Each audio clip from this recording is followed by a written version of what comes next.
Hello there ladies and gentlemen, how you doing? It's Alexander Hilly123 here and it's time for a new video, and as you can see from the title, it is time for a new vinyl pickups video today, the first in around about 10 months on the channel.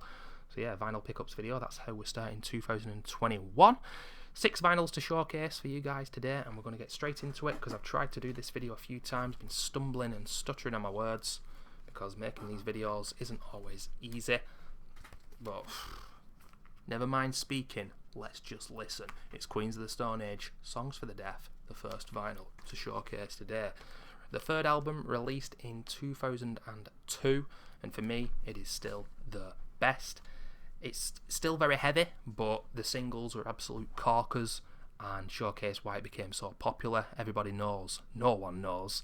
And Dave Grohl on drums, Nick Oliveri on bass, Matt Lanigan guest appearance, Josh Homme at his best. Everything just came together. I think Trent Reznor is on a B-side as well. You've got genius like that involved. It's just an absolutely fantastic album. There's a loose concept as well of different radio stations, like you're tuning in to different radio stations throughout the album, and I absolutely love it. And I just think it's concise. It's an hour long. It's quite a long album, but it doesn't feel that long, and I think that's the best thing I can say about it. There are 14 tracks here altogether. You think I ain't worth a dollar, but I feel like a millionaire. What an intro. No one knows. First It Giveth, a song for the dead. The Sky is Falling, very eerie, and there are some eerie tracks here, some heavier tracks, some tracks that are running in at over 6 minutes in length. You're going to take a few listens to get into for sure. But then there's songs like Go With The Flow, which for me is a contender for best rock song of the 21st century. God Is In The Radio, and Mosquito Song to finish the album off, something a little bit different. For me, this album is one of the best rock albums, not only of the 21st century, but of all time. I do really love Era Vulgaris. That album got some shit. The production was a bit iffy, but shift my body around here. But yeah, I still like it, and I like most of what Queens of the Stone Age have done. But for me, Songs for the Deaf is the best and will always be the best. Josh Homme back in the day, I mean, he was pumping so much music out. You have a look at the discography, every 2 years, album. You know, he started in Chaos in the early 90s, a fantastic stoner rock band if you've never listened to them, ladies and gentlemen. When he would have been about 17 years of age. What a legend the man is. As long as he's not kicking women in the head. What's this album? Oh my lord. I'll tell you what it bloody is if I can show it. It's Ghost, with their debut album, Opus Eponymous, released in 2010. And I have to thank Mr. Anthony Fantano, the internet's busiest music nerd, because if it wasn't for him, I wouldn't have found this album. I think I'd have found Ghost eventually. I was getting into so much music back then. But yeah, it was because of him that I found Ghost, and I was just hooked. These guys, so damn good, but for me, they've never improved upon their first album, and I feel like they get a little bit worse every album that they make, every little bit more popular they become. They water the music down, it becomes poppier.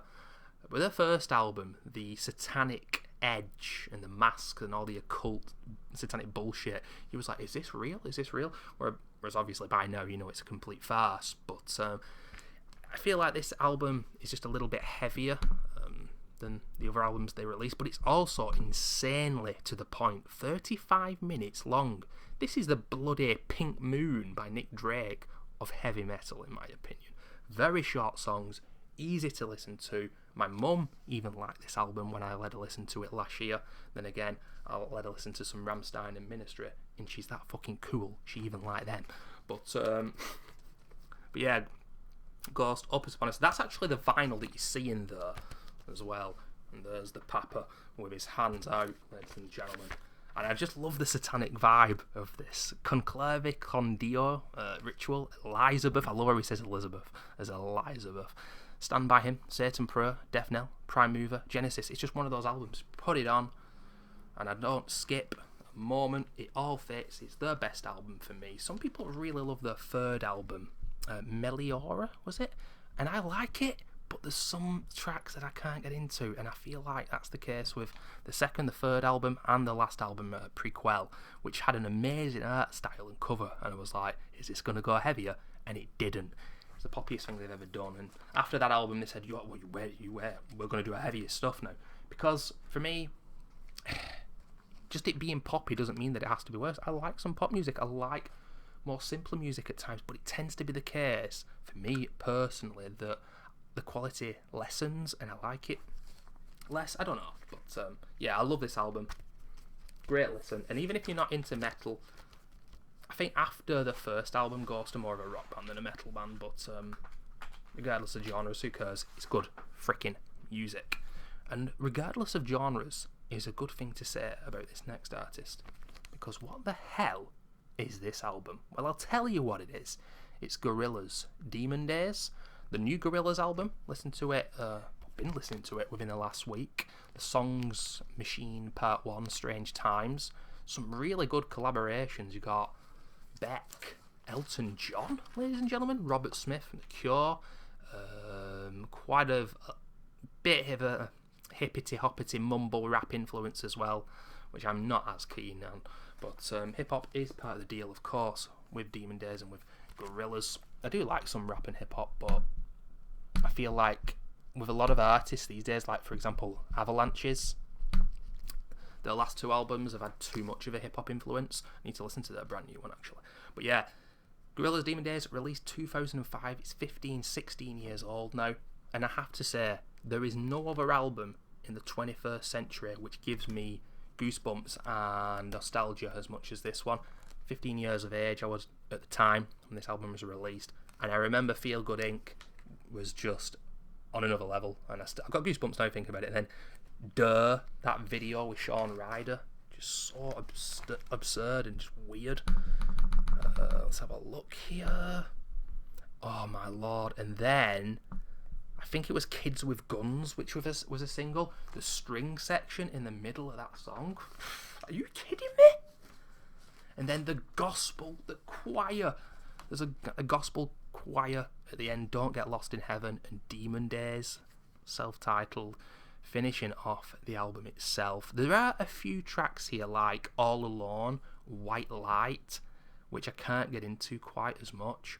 But yeah, Dirty Harry, All Green World, Last Living Souls, El Manana, one of the most beautiful songs ever made. November Has Come, featuring MF Doom, rest in peace, motherfuckers. Yeah, just absolutely fantastic, great collaborations. De La Soul, Booty Brown from The Far Side, Roots Maneuver, I've already spoken about Shawn Ryder, runs in at 51 minutes, 15 tracks. For me, this is Gorillaz' best album. I don't think they're ever going to beat it, but After Humans was a bit of a disappointment. I mean, that was released like 4 years ago. The last two albums have been pretty good, but this, man, like I said, gospel, hip-hop, R&B, rap, funk, rock, so many different genres. Love the album cover as well, and I think, I said rock music, Go With The Flow, one of the best rock songs of the 21st century. I just think outright Feel Good Inc. is a song which I never get bored of listening to. The video was so beautiful as well. God damn, so good. But ladies and gentlemen, it is time to showcase my second hippity-hoppity vinyl. Don't know why I always have to say hippity-hoppity for rap and hip-hop, but ladies and gentlemen, stop smiling, because these motherfuckers do not look like they're messing around. It's Enter the Wu-Tang, the 36 Chambers. And what, quite simply, can we say about this absolute colossus of an album, running in at 61 minutes, and the smile's back on my face, because sometimes I sit and think why these albums are so damn good. I mean, this is a legendary album that everybody knows, and there are albums that, for a genre like rap or heavy metal, they're both so different, but they have something in common, and that is that a lot of people hate those genres and will not listen to anything from that particular genre. But there's something so popular, so damn good, that someone will make an exception. And I feel like this album, there's a lot of people out there who just listen primarily to rock music that still would listen to this. I don't know what the metal band is for that, probably Metallica or some shit, back when they were great in the 80s. But yeah, Into the Wu-Tang, you've got so many different rappers here with completely different styles, but somehow the album is so consistent. You'd think that it was fragmented, but somehow it's not. The production values from RZA, the RZA, is on another level. My favourite member from the band, the GZA, the GZA, the genius. I'm just going to read off the artists here, actually, ladies and gentlemen, the rappers, because they've nearly all made solo material. Some I know more than others. I was talking about the GZA, the GZA. He made an album a few years after this called Liquid Swords. One day I will have that on vinyl. It is a dark hip-hop masterpiece, production out of this world. But yeah, let's have a look. Inspector Deck, Fourth Disciple, The Ghost Face Killer. Absolute madman. He's the one that passed away, isn't he, Ghostface Killer? Or is he? No, he's not. Oh, it's the old dirty bastard. Of course it is. Method Man, Master Killer, Raekwon, You God. And then you look at the additional personnel. There's a lot of people here as well. Like I said, the production, fantastic. But the raps, and there's so many songs on here that make me smile. And I think that's something that modern hip-hop maybe doesn't have, which is a sense of humour. And this album understands how ridiculous and absurd it is, but these guys are still very angry and ghetto and gangster and whatnot. In that hood bottle full of bud, you know what I'm saying? Bring that ruckus. Bring that motherfucking ruckus. Shame on an N-word. That's an absolutely fantastic song. Clan in the Front, Wu-Tang 7th Chamber. Can it all be so simple? Beautiful track. The Mystery of Chess Boxing, Wu-Tang Clan, ain't nothing to fuck with. Cream, Method Man, which is absolutely hilarious. Tears, Wu-Tang 7th Chamber Part 2, and the conclusion, which is just a skit, seemingly. I can't even bloody remember that. And the thing is with Wu-Tang Clan, they made a lot of music after this, but I can't get into any of it. I just think this was a moment in time where all these guys, I'm guessing they were all friends before the band formed, but it was just a moment in time when it all came together. And this album shouldn't work. I think that's what I want to say about this one. It shouldn't work because there's so many different rappers with so many different variable styles, but it's consistent, it's funny, it's edgy at the same time, and they've obviously got this obsession with martial arts, and there's these skits from all seemingly martial arts films perhaps, and yeah, I just always enjoy vibing to this album. But special mention especially to the RZA, the RZA, whatever his proper real fucking name is. The production, one of my favourite albums of all time in terms of production. Well, it's 93 when gangster rap was just on the start. I've got my bulletproof vest on myself, ladies and gentlemen. You know how it is. Anyway, next up are the 2 vinyls I got for Christmas. Talking so much shit today. Oh my god. And what I do every Christmas is I give my mum and brother a list of vinyls, about 10 to 15 vinyls. Write them down and say, get me one of these for Christmas. I'm a very spoiled man, but I think I said this time last year, all I ever get is bloody boxes and underpants these days, and my fluffy socks, and I'm very grateful for them. But it's nice to have something that I'm going to enjoy and makes me excited when I open it on Christmas morning, because we all deserve to feel like little kiddies. Still, that doesn't sound right. Anyway, ladies and gentlemen, do you know the music of Röyksopp? This is the final album released in 2014. It's called The Inevitable End, and I'm just hoping and wondering that inevitable return will happen one day.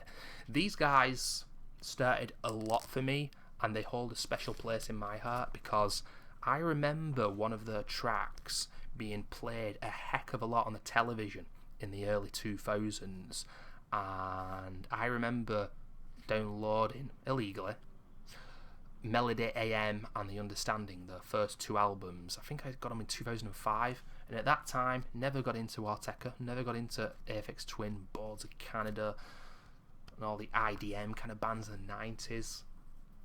But even artists like, I don't know, Goldfrapp, for example, who these guys are more closer to perhaps, I'd never really gotten into any of those bands. The music I was listening to when I was 15, if it wasn't something like Gorillaz, which I spoke about before, it was just what my mum got me into, like old school Coldplay, Keen, a lot of the indie rock bands, which I was really into at the time.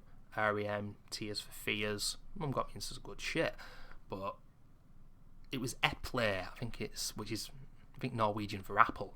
Røyksopp, by the way, means smoke mushroom, I think, in Norwegian. I think, because that's where these guys are from. And I was just obsessed with that track. If you Google it, if you've never heard of it, you might end up saying, oh my god, it's that piece of music that's been played so much. Because there are those types of music, those particular tracks that we've heard so damn often. And they tend to be instrumental electronic tracks because there's no vocals to get in the way. Now, I did put both the first album, Melody AM, and this on the list for my mother and our brother to get me. They released 5 albums. There was The Understanding, and then Junior and Senior back in 2009 and 10 respectively.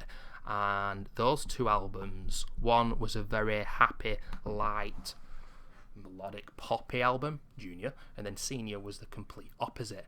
And that kind of sums Røyksopp up for me. They were capable of making incredibly poppy dance songs, but there's also some moody, maybe ambient, and maybe just experimental music in there as well, because that's the kind of shit that they're influenced by. I always got the feeling that they wanted to do more of the experimental side, but obviously money needs to be made. But this album finds them doing a little bit of everything that they did in their career, in my opinion. You've got some good, and this is the vinyl that I'm talking most about here, because I think out of all the artists I'm showing today, Røyksopp are the ones that people know less of. And like I said, the music means a lot to me. Robin, R-O-B-Y-N, the Swedish singer, I think she's Swedish. She's on here. Susan Sundfør, Jamie Irrepressible. Now this motherfucker, it's his performance on this album which steals the show, but there's also a guy called Man Without Country. His name's Ryan James. He's on a track called Sordid Affair. But this Jamie Irrepressible, he's got these low vocals which need to be heard to be believed, really. It's just an absolutely fantastic performance from on You Know I Have to Go, I Had This Thing, and Here She Comes Again. Here She Comes Again is so good because it's very slow. It's got these electronic bleeps and blops throughout the song, but there's some pretty dark and introspective lyrics at the same time, and that's what I get from this album. It's light, like Junior, and the more poppy side, but there's some dark lyrics and dark moments here. It's not a perfect album. There's a few missteps. I don't like the first song called Skulls. Running to the Sea, I should like it, but I don't. But overall, really good, and some of the B-sides are actually decent as well. So if you like electronic music, you never heard Røyksopp, give them a listen. I can tell you right now, some of their B-sides are so damn good. And not only B-side, but just rarities that they've actually released onto the internet within the last year or two themselves. 2 great guys, Røyksopp, one of my favourite bands of all time. And yeah, hopefully one day they return. And if you want to listen to an absolutely fantastic pop dance song, there's a song called Never Ever, which was just released as a standalone single 2 years after this album release, because they have said they'll do singles, but since then, 5 years, they've not done anything. Never Ever, featuring, I think it's the same lady, Susan Sundfør. Such an easy listening song. It's beautiful. It's very energetic and fun as well. And ladies and gentlemen, the final vinyl that we're showing off today, you knew it just had to be. Is this my favourite album of the last 10 years? Fucking hell. Well, it's certainly a contender. It is, of course. Mr. Kev Parker, Tame Impala, Currents. What is that? I don't know. I think it's a pinball in a psychedelic ocean or some shit.